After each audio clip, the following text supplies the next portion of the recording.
لا حول ولا قوة إلا بالله العلي العظيم أعوذ بالله من الشيطان الرجيم بسم الله الرحمن الرحيم الحمد لله رب العالمين الصلاة والسلام على أشرف الأنبياء والمرسلين سیدنا و نبینا و شفیعنا و مولانا و مولا الکونین جد الحسن والحسین و بالقاسم محمد صلوات محمد وآل بیت طیبین الطاہرین المعصومین المظلومین اما بعد فقد قال اللہ تبارک و تعالی فی کتابہ المبین وهو اصدق الصادقین وقال رسول اللہ صلی اللہ علیہ وسلم زینوا مجلسکم ذکر علی بن ابی طالب صلوات اللہم صلی علی محمد و آل محمد۔ سب سے پہلے تعریف اس پروردگار کی جس نے ہمیں پیدا کیا، اس کے بعد درود اور سلام و محمد و آل محمد پر صلوات بھیجو۔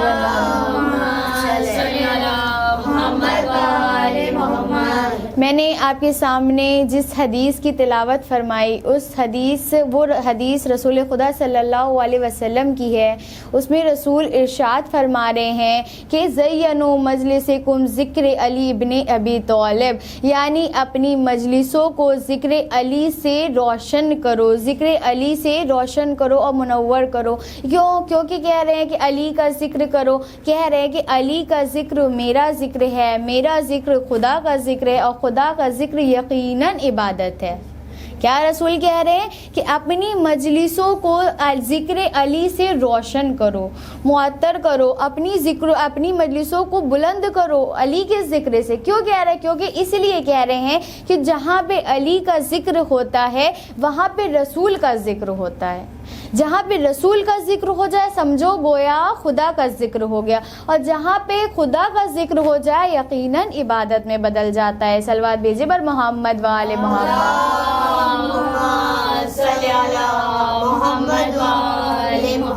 انشاءاللہ میں امید کروں گی کہ آپ لوگ میرے ساتھ بنے رہیں تاکہ میں ایک منزل تک کے آپ لوگوں کو لے جا سکوں۔ میں آج یہ ایام علی چل رہے ہیں نا، ایام علی چل رہے ہیں، ان ایام علی میں ہمیں صرف رونا اور رلانے کا کام نہیں کرنا ہے بلکہ اس میں سے ہمیں کچھ عبرت حاصل کرنی ہے، کیونکہ ہمیشہ مولا کہنا آپ نے سن رہے ہیں نا کہ جو ہے امام علی کی جو ضربت لگی کس حالت میں لگی؟ مسجد کوفہ میں لگی، جس میں وہ سجدے کی حالت میں تھے۔ یہاں پہ امام کیا بتانا چاہ رہے ہیں؟ امام یہاں پہ بتانا چاہ رہے ہیں کہ چاہے تمہیں کچھ بھی ہو جائے لیکن اپنی نمازوں کو ترک نہ کرو، اپنی نمازوں کو ترک نہ کرو، اپنے کردار کو نہ بھول جاؤ۔ کہتے ہیں اگر کوئی انسان صاحب کردار ہے، ایک اچھا کردار رکھتا ہے نا، تو اس نے نماز بھی کر لی، روزہ بھی کر لیا، حج بھی کر لیا، زکوٰۃ بھی دے دی، خمس بھی دے دیا۔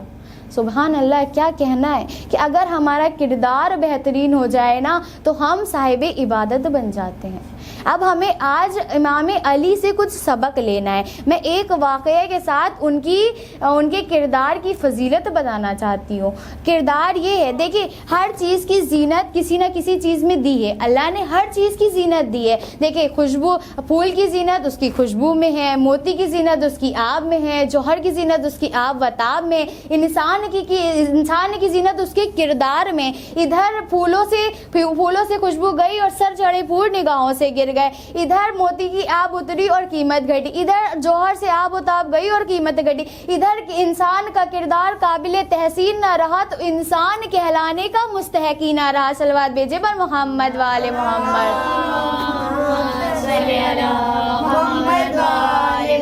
تو کیا ہے، انسان کے اندر، ہر انسان کے اندر کوئی نہ نہ کوئی صفات پائی جاتی ہے, کوئی نہ کوئی خاصیت پائی جاتی ہے, کوئی نہ کوئی کوالٹی پائی جاتی ہے جس کی وجہ سے اس کی قدر و قیمت بڑھ جاتی ہے. اب آپ سامنے کی دنیاوی مثال لے لیجئے کہ اگر کوئی غلام ہو اور اپنے آقا کی حکم کی تعمیل کرے تو اس کی آقا کی نظروں میں کیا قدر و قیمت ہو جاتی ہے. وہ کیا کہتا ہے, ارے یہ میرا غلام جو ہے میرا بہت کہنا مانتا ہے, بہت میری فرما برداری کرتا ہے. لیکن اگر آپ یہ سوچیں وہ تو ایک وقت اس کا صرف وہ محاکم ہے, لیکن آپ خدا کے بارے میں سوچیں جو کہ ہر چیز پہ قدرت رکھنے والا ہے, ہر چیز پہ قدرت رکھنے والا ہے اور ہر چیز کا علم رکھنے والا ہے. لوگ کہتے ہیں نا کہ خدا ہر جگہ موجود ہے. کیا آپ ہمیں بتائیں گے کہ خدا جسم رکھتا ہے جو ہر جگہ موجود ہے؟ خدا جسم رکھتا ہے جو ہر جگہ موجود ہے. خدا کیسے موجود ہے؟ خدا آنکھیں رکھتا ہے کیا جو موجود ہے؟ تو کہا گیا, جواب آیا, خدا اپنے علم کی وجہ سے ہر جگہ موجود ہے. کیوں؟ کیونکہ اس کو ہر چیز کا ذرے ذرے کا علم ہے, ذرے ذرے کا علم ہے, تو اس لیے وہ ہر جگہ موجود ہے. جب اس کو ہر چیز کے بارے میں علم ہے, ہر چیز کے بارے میں پتہ ہے کہ کب کیا ہونے والا ہے, کب کیا ہو رہا ہے, تو وہ موجود ہی تو ہوا. جب ہمیں پتہ ہوتا ہے یہاں پہ اگر ہم لوگ بیٹھے ہیں مجلس سن رہے ہیں, ہمیں مجلس کا علم ہوگا تبھی تو ہم یہاں بیٹھے ہیں, تبھی تو علم ہوگا نا. تو ویسے ہی خدا اپنے علم کے ذریعے ہر جگہ موجود ہوتا ہے. تو کیا کہا گیا, خدا ہر چیز کو جاننے والا ہے. خدا کیا ہے کہ بڑا مہربان ہے. اور خدا, اگر ہم خدا کی عبادت گزار بن جائیں, خدا کی عبادت گزار بن جائیں, اگر ہم خدا کے حکم کی تعمیل کرنے لگے تو کیا کہنا, خدا کے حکم کی تعمیل کرنے لگے. خدا کے حکم کی تعمیل کیسے کریں گے, یہ تو ہمیں صرف اہل بیت کے در سے ہی پتہ چلے گا, یہ تو ہمیں صرف اہل بیت کے در سے پتہ چلے گا. چلیے آئیے ہم اپنی مجلس کو مولائے کائنات کی طرف رخ کرتے ہیں اور مولائے کائنات کے ایک واقعے سے ہم کچھ سبق سیکھتے ہیں. کہ مولائے کائنات کا واقعہ ہے کہ وہ ایک روز راستے سے گزر رہے تھے کہ ایک ضعیفہ نہایت بے قراری سے گریہ و زاری کر رہی تھی. جیسے ہی اس ضعیفہ کو دیکھا امام کا دل تڑپ اٹھا. دیکھیں, یہ ہے محبت, یہ ہے انسانیت. کیا آج ہم لوگ ایسا کرتے ہیں؟ ہم کسی کو روتا تڑپتا دیکھتے ہیں تو اور اس کا مذاق اڑاتے ہیں. ہم کیا کہتے ہیں کہ وہ تو ہر وقت رویا ہی کرتا ہے. لیکن امام نے ایسا نہیں کیا. امام اس کے پاس گئے اور سبقت سلام عرض کی اور پوچھا کہ اے ضعیفہ, تجھے کیا ہوا ہے, تو کیوں اتنا گریہ کر رہی ہے؟ تو اس نے سبقت سلام کی جواب دیا اور فرمایا, اے میرے مولا, میں کیا کروں, میں اپنی قسمت پہ رو رہی ہوں, میں اپنی قسمت پہ رو رہی ہوں. تو مولا کہتے ہیں کہ تو مجھے بتا کہ کیا ہوا ہے. تو وہ کہتی ہے کہ میری مالکہ نے مجھ سے گوشت منگوایا تھا اور اس میں نقص ہونے کی وجہ سے وہ گوشت 3 بار واپس کیا, اب یہ تیسری بار ہے, اور اس نے کہا ہے کہ اب اگر گوشت واپس کر کے نہ لائی نا تو میں تجھے آنے نہیں دوں گی. اور قصاب کہہ چکا ہے کہ اگر تو میرے پاس آئی تو اچھا نہیں ہوگا. اب وہ امام کہتے ہیں کہ ٹھیک ہے, میں تیری سفارش لگانے کے لیے تیار ہوں, بتا کس کے پاس چلنا ہے. وہ کہتی ہے کہ مالکہ کے پاس تو سزا کا خوف ہے, اس نے تو کہا ہے گوشت واپس کر کے لانا ہے, تو آپ قصاب سے میری گزارش لگا دے, گوشت والے سے گزارش لگا دے تو شاید وہ مان جائے. امام علی گئے. دیکھیے اب معرفت علی کیا ہے. اگر ہمیں کسی چیز کی معرفت نہیں ہوگی تو ہمارے ساتھ ایسا ہی ہوگا. یقیناً ہم امام کو بلا رہے ہیں نا, یہ آخری دور چل رہا ہے نا, ہم الجل کہتے ہیں نا, لیکن اگر ہمیں امام زمانہ علیہ السلام کی صلوات بھیجے پر محمد وآل محمد, اگر ہمیں ان کی معرفت نہیں ہے نا تو وہ ہمارے سامنے آ کے کھڑے بھی ہو جائیں گے نا تو ہم ان کو پہچان نہیں پائیں گے. ویسے ہی امام علی قصاب کی دکان پہ پہنچے. جیسے ہی قصاب کیا تھا, دل سے تو ان کا انتظار کر رہا تھا کہ مولا کی زیارت کرنے کا مشتاق تھا, لیکن یقیناً وہ دل سے محبت نہیں کرتا تھا, یا اس کو معرفت علی نہیں تھی. جب معرفت علی نہیں تھی نا تبھی اس نے بتا ہے کیا کیا, قصاب کی دکان پہ جیسے ہی علی پہنچے ویسے ہی وہ قصاب نیچے آیا اور ان کے غریباں کو پکڑتا ہے اور کہتا ہے میں اب گوشت واپس نہیں کروں گا اور یہاں سے تم لوگ چلے جاؤ. اللہ اکبر. اسے وہ انتظار کر رہا ہے علی کا, لیکن جب ان کی دکان پہ وہ خود جاتے سفارش کے لیے تب وہ کیا کرتا ہے, نعوذ باللہ ان کی بے عزتی کرتا ہے. اور یہ دیکھیں امام کا کردار دیکھیں جو دو جہاں کے مالک ہیں، لیکن انہوں نے اس سے کچھ نہیں کہا. اگر ہم ہوتے تو کیا کہتے کہ ہم تو گورنر ہیں، ہم تو پرائم منسٹر ہیں، ہم تو یہ ہیں، ہم تو وہ ہیں. لیکن امام نے کیا کہا؟ ہم کچھ بھی نہیں ہیں. انہوں نے اس سے کچھ نہیں کہا اور وہاں سے چپ چاپ چل دی اور کہنے لگے چل میں تیری مالکہ کے گھر چلتا ہوں. جیسے ہی مالکہ کے گھر پہنچے تو وہ دیکھا تو شناخت فرمایا. اس ضعیفہ سے کہنے لگے یہ تو احمد کوفی کا گھر ہے جو کہ مجھ سے بہت عقیدت رکھنے والے، محبت کرنے والے. جیسے ہی گئے، جیسے ہی دق الباب کیا، سلام عرض کیا تو اس کی جو زوجہ تھی وہ گھر سے باہر ہے. احمد کوفی اس ٹائم گھر پہ نہیں تھا. اب یہ دیکھیں یہ ہے سچی محبت، یہ ہے علی کے چاہنے والوں کی سچی محبت. جیسے ہی مولائے کائنات کو اپنے دروازے پہ دیکھا، وہ احمد کوفی کی زوجہ نے کہا اے میرے مولا آپ پر سے میری جان قربان چلے جائے، آپ اس کی گزارش لے کے آئے، میں اس کو آزاد تو کرتی ہوں بلکہ اپنا سارا مال و زر بھی اس کی خدمت میں عرض کرتی ہوں اور سارا مال و زر اس کے اوپر فدا کرتی ہوں. صلوات بھیجے بر محمد وآل محمد.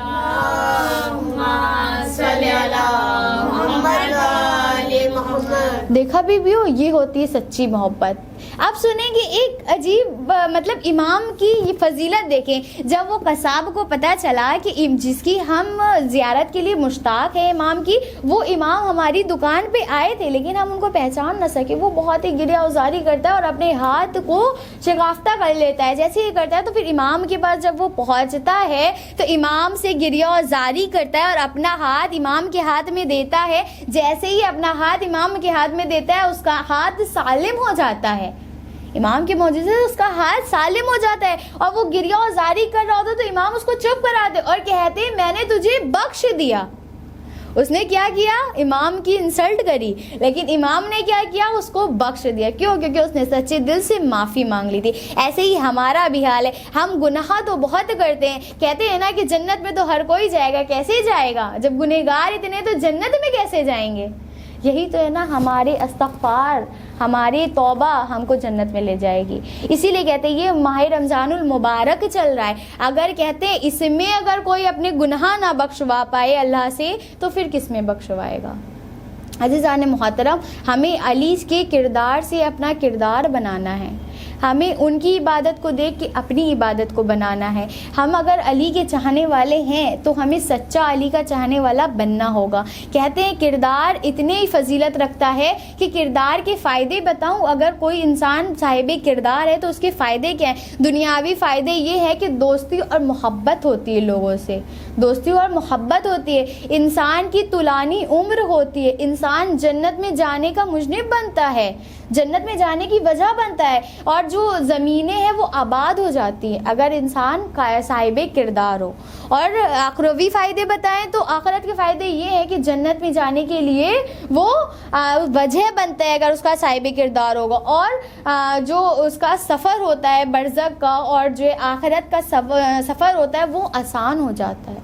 دیکھیے کتنی فضیلت ہے. کہتے اگر کوئی خراب انسان بھی ہے لیکن اگر اس کا نیک کردار ہے نا تو وہ اپنے کردار کی وجہ سے بلند ہو جاتا ہے.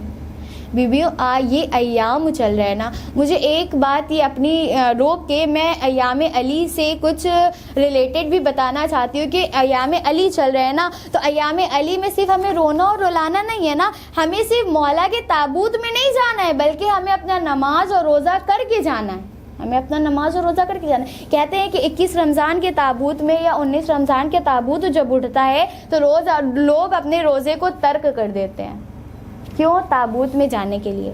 لیکن اللہ اکبر، ہم کیا مسجد کوفہ بھولے جا رہے ہیں؟ مسجد کوفہ بھولے جا رہے ہیں جو امام کہہ رہے ایک سجدے میں ضربت لگی اور امام حسن سے کہہ رہے ہیں کہ بیٹا پہلے ان نمازیوں کی نماز تمام کرو پھر مجھے لے کے چلنا. تو ہمیں لہٰذا اس باتوں کا خیال رکھنا ہے. بیبیوں آج یہ 19 رمضان ہے، 19 رمضان ہے. یہ وہ دن ہے کہ جب نماز فجر میں امام علی کو ضربت لگی تھی اجرکم اللہ. خدا آپ کو کسی غم میں نہ رلائے سوائے غم مظلوم کربلا کے. بیبیوں آپ نے امام علی کا کردار دیکھا نا, لیکن ہائے وہ ظالم کیسے مردود تھے کہ ان کو ترس نہ آیا. عبد الرحمن ابن ملجم نے 19 کی شب کو مسجد میں داخل ہوا اور نیند کا بہانہ کر کے سو گیا, اور جیسے ہی فجر کی اذان ہوئی اور جیسے ہی علی ابن ابی طالب پہلے سجدے میں گئے, پیچھے سے ایسا وار کیا کہ ان کا سر شگفتہ ہو گیا, سر زخمی ہو گیا. اجرکم اللہ, یہ دیکھنا تھا. مسجد کی کندے گل ہو گئی, آواز بلند ہوئی, قد قتل الامیر المومنین, یہ سننا تھا. حسنین تڑپتے ہوئے آئے اور کہتے ہیں ہائے بابا یہ آپ کا حال کس نے کیا. بیبیوں آپ سنو گی کہ علی نے کیا کہا. علی کہتے ہیں اے حسن پہلے ان نمازیوں کی نماز تمام کرو پھر مجھے لے کے چلنا. یہ کہنا تھا. میں کہوں گی اب کسی کو نہیں دکھ رہا علی کی نماز, علی کس حالت میں نماز کا حکم دے رہے. اجرکم اللہ, یہ کہنا تھا. امام حسن نے نماز تمام کرائی. جیسے ہی نماز تمام کرائی ایک گلی میں مولا کو لیا اور بیت الشرف کا رخ کیا. جیسے ہی بیت الشرف کا رخ کیا سارے اصحاب جتنے دوست و احباب تھے سب پیچھے پیچھے چلے. جیسے ہی بیت الشرف پہنچنے والے تھے علی نے آواز بلند کی اے حسنین ان اصحاب کو واپس کر دو, کیونکہ میں نہیں چاہتا کہ نبی کی نواسیوں کی آوازیں نامحرموں کے کانوں میں جائیں. یہ کہنا تھا. سارے اصحاب پیچھے پلٹ گئے اور جیسے ہی میں کہوں گی اے علی آپ کو ابھی اتنا خیال ہے اپنی بیٹیوں کا, ذرا کربلا تو آئیے جہاں آپ کی بیٹیاں, آپ کی نواسیاں, آپ ہی کی پوتیاں نامحرموں کے مجمع میں گھمائی جا رہی ہے, در بدر پھرائی جا رہی ہے. کبھی کوفہ سے شام, کبھی شام سے کوفہ. اجرکم اللہ, یہ کہنا تھا. جیسے ہی مولا علی بیت الشرف میں پہنچے بیٹیاں تڑپ اٹھی, کہتی ہے بابا ابھی تو آپ ٹھیک گئے تھے, یہ آپ کا حال کس نے کر دیا. بابا آپ تو سارے یتیموں کا خیال رکھنے والے ہیں نا, اب ہم یتیم ہو گئے, اب ہمارا کون خیال رکھے گا. یہ کہنا تھا اور آوازیں بلند ہوئی یا عباس یا حسین یا حسن انا للہ و انا الیہ راجعون. بسم اللہ الرحمن الرحیم. اللہم کل ولیک الحجۃ ابن الحسن صلواتک علیہ وعلی آبائہ فی حاضر الساعۃ وفی کل ساعۃ ولی و حافظ و قائد و ناصر و دلیل و عین حتی تسکنہ ورزقہ طوا و تمتعہ فیہا طویلا برحمتک یا ارحم الراحمین.